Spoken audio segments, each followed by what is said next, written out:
এরপর আল্লাহ রাব্বুল আলামিন বললেন ওয়াল আরস, ক্ষেত খামার। ক্ষেত খামার এটার প্রতি মানুষের একটা লোভ আছে, আর ক্ষেত খামারের প্রতি লোভ থাকার কারণেই মানুষ ভাই হয়ে ভাইয়ের সম্পত্তি কিভাবে দুর্নীতি করে নিজে একটু বেশি ভোগ করা যায়, এই সমস্যার সমাধান কি আমাদের দেশে কম হয় না বেশি হয়? কিন্তু গ্যাঞ্জাম লেগেই আছে, গ্যাঞ্জাম লেগেই।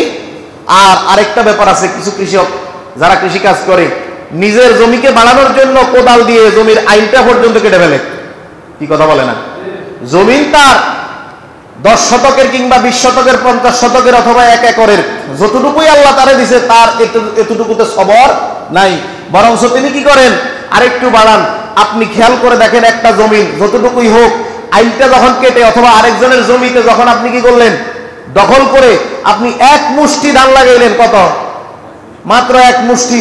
এই এক মুষ্টি গাছ থেকে আপনার পুরো ধান পরিপক্ক হওয়ার পরে সেখানে যদি 10 গ্রাম 20 গ্রাম 50 গ্রাম ধান হয়, পুরো জমিতে যতটুকু ধান হয়েছে ওই ধানের সাথে ধানটা যদি আপনি মিশাইয়া দেন, সম্পূর্ণ ধানের উৎপাদনটাই আপনার জন্য হারাম।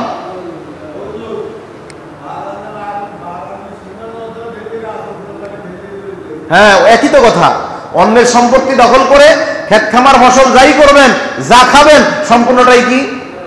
কথা বলে না তো আজকে কেন? সম্পূর্ণটাই কি হারাম।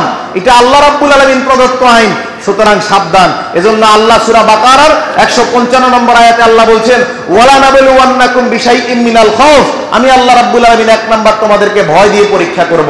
হতে পারে সেটা চাকরির ভয়, জীবনের ভয়, ইসলাম প্রতিষ্ঠা করার ভয়, কিংবা কারো হক প্রতিষ্ঠা করতে গিয়ে তোমার ভিতর কোনো ভয় জাগতে পারে। সাবধান, এটা দিয়ে আমি তোমাকে পরীক্ষা, ওয়াল জু, তোমাকে অভাব দিয়ে দেব, ক্ষুধা দিয়ে দেব। এখানেও যদি তুমি টিকে যেতে পারো, যদি টিকে যাও এই পরীক্ষা থেকে, আল্লাহ রাব্বুল আলামিন এরপরে বললেন ওয়াল আমওয়াল, তোমার ধন সম্পদগুলোর মধ্যে আমি আল্লাহ রাব্বুল আলামিন এটা আগুন দিয়ে জ্বালিয়ে দেব, না হলে পুড়িয়ে দেব, না হলে ধ্বংস করে দেব। এরপরে যদি তোমার ভিতর ইমানি পরীক্ষা টিকে থাকে, তুমি যদি এরপর আমি আল্লাহর উপর সবর করো, শুকরিয়া আদায় করো, আল্লাহ রাব্বুল আলামিন বললেন ওয়াল আনফুস, তোমার বডির ভিতরে রোগ দিয়ে দিব। কি দিব? বডিতে রোগ দিবে। কি দিবে? রোগ, বিভিন্ন প্রকার রোগে জর্জরিত করে দিবে।